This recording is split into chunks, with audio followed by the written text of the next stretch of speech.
What's up guys, Justin here with TheSketchUpEssentials.com. So in today's video, I thought I'd talk about some of the new things that were added in layout in the 2023.1 version. Let's go ahead and just jump into it. Okay, so the first thing to note with this new version of layout is they have updated the icons to match with the icons that are now in the new version of SketchUp, the web version, and the iPad version. So everything matches across versions. So that is something you're probably gonna have to get used to if you're not used to the new icons. That's just something you're going to have to learn. I don't see it as a big change one way or the other, but that is definitely something that changed the way layout looks. All right, so in this new version, there's really two main features in here. The first is a performance-related improvement that's designed to help you quickly improve performance of your models in layout. So the way that this works is you can go up to File, Document Setup, and notice how you now have options in here under your rendering for your display resolution, both in the viewport and in your output. And so what that means is that if you have a model like this one, right, and I've got this in here as raster rendered, but you could render it as the other options as well. But let's say that your viewport was really heavy and things are running slow. What you could do is you could set this so that your viewport resolution is low right here. So if you change your viewport resolution to low, notice how you're going to get much lower quality resolution inside of your viewport. Now that's probably okay, because what you really want is you want a good output resolution you want a good resolution in your output. Right? You can also do this for your images. So if you're bringing in image files and displaying them in here, you can set them to low in your display while you're working, but then your output to high. Right, so even though I've got all of this to low, notice how this is changing things even in a hybrid rendered viewport, right? I rendered this viewport as hybrid, and watch if I go to a high from a low, the quality in here is definitely going to get better. You'll probably see it best along the edges of these chairs right here, but you can use this to adjust that overall viewport resolution. But then when you export it, it's going to render it at that higher resolution. Now, one other thing to note about this one's a little bit weird for me. So we do have an option here as well to do an output override. And so what the output override is going to do is it's going to take your viewports that are in here, and if you export this, it's going to override them to either vector or hybrid if you have this checked. So the goal here on this one is if you set everything as raster, right? So this is raster rendered right here so that your lines aren't really especially clear or smooth. If we were to export this, it would render all of these as hybrid if we check this box. So let's go ahead and let's do that. So take a look at the way this looks right here. And then if I was to do a file export, we're gonna export this to PDF. We'll go ahead, this is probably page 2, so we're gonna export page 2. So this is going to export to a PDF. And so if we look at this, even though we had the low resolution in our viewport, the actual export is rendered as this nice, smooth, hybrid resolution right here. And you can see how that resolution looks really good in this export over here in this perspective that we created as well. So we can definitely use this to override that. Now, the one comment that I do have about that is if you are going to be going through here and just setting everything to raster rendered in your viewport to speed it up so that you can come in here and you can make your changes, other things like that, that's great.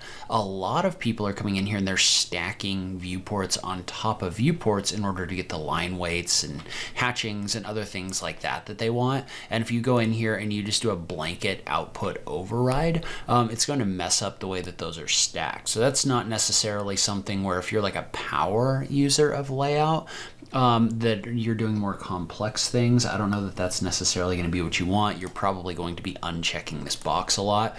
But if you're creating simple plans like these and you just want them to run fast in your viewport, you can definitely set everything to raster in your viewport and then use that override to export everything to a high quality hybrid rendered image. And so the other thing that they've added was some AutoText changes. And so what I'm going to do is I'm going to set this, I'm going to go ahead and set this to hybrid right here for this smaller model, just so that we can see this a little bit better. We could also, and you don't necessarily have to do this, but I'm gonna go ahead and set my display resolution to high just so this looks really good in my viewport for the video. There we go. But what they've done is within Scrapbooks, notice how if you click in here, there are options under a bunch of these title blocks for auto text enabled, right? If I look at these, not all of them, but some of them, if you click on the auto text enabled, what that's going to do is that's going to give you the ability to bring in some of these descriptions that are actually designed to have auto text associated with them. Title block elegant, and I'm gonna go with the auto text enabled, but notice how if I bring in one of these notes, for example, then drag this over here, what this is going to do is whatever I point it to, right? So I'm going to mouse over this till I get the move look right here.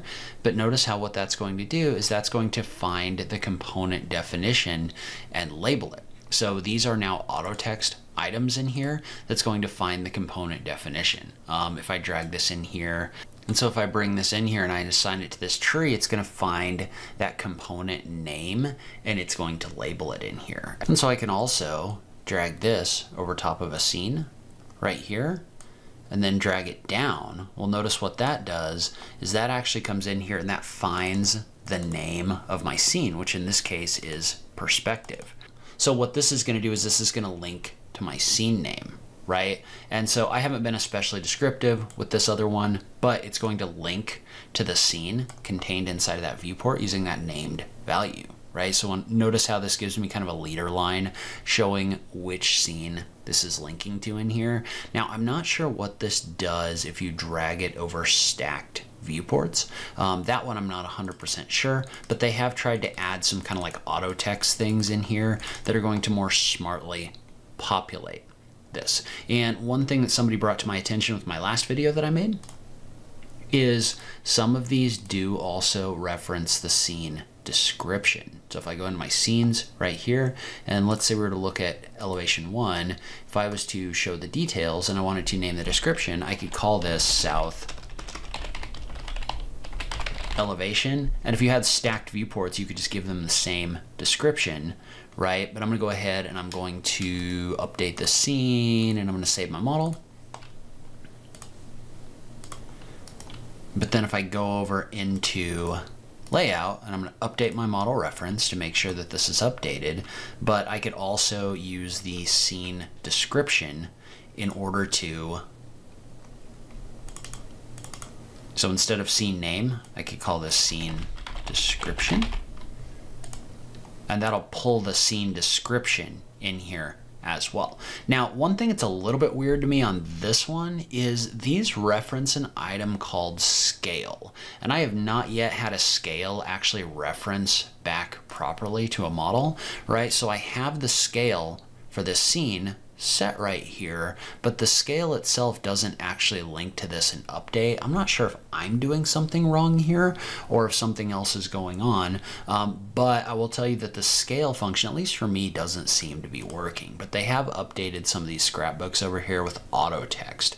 What I would like to see in the future, if we're going to continue going down this path, is I would like to see more named values in SketchUp that you can actually work with, right? So maybe if you had like advanced attributes and other things like that that you could tag and then you reference in layout, that would be cool. But that's something I could see being useful in the future with the scrapbooks. But there are some additional auto text options in here that have been associated with these scrapbooks in an attempt to make them a little bit smarter. All right, so in my opinion, I think with the display resolution overrides, those are things that you're definitely going to be able to use in order to improve layout's performance. I'm not sure how many users I actually see using that output override. I think a lot of people are stacking different viewports on top of each other, and I think overriding that viewport is going to probably break a lot of people's more complex drawings.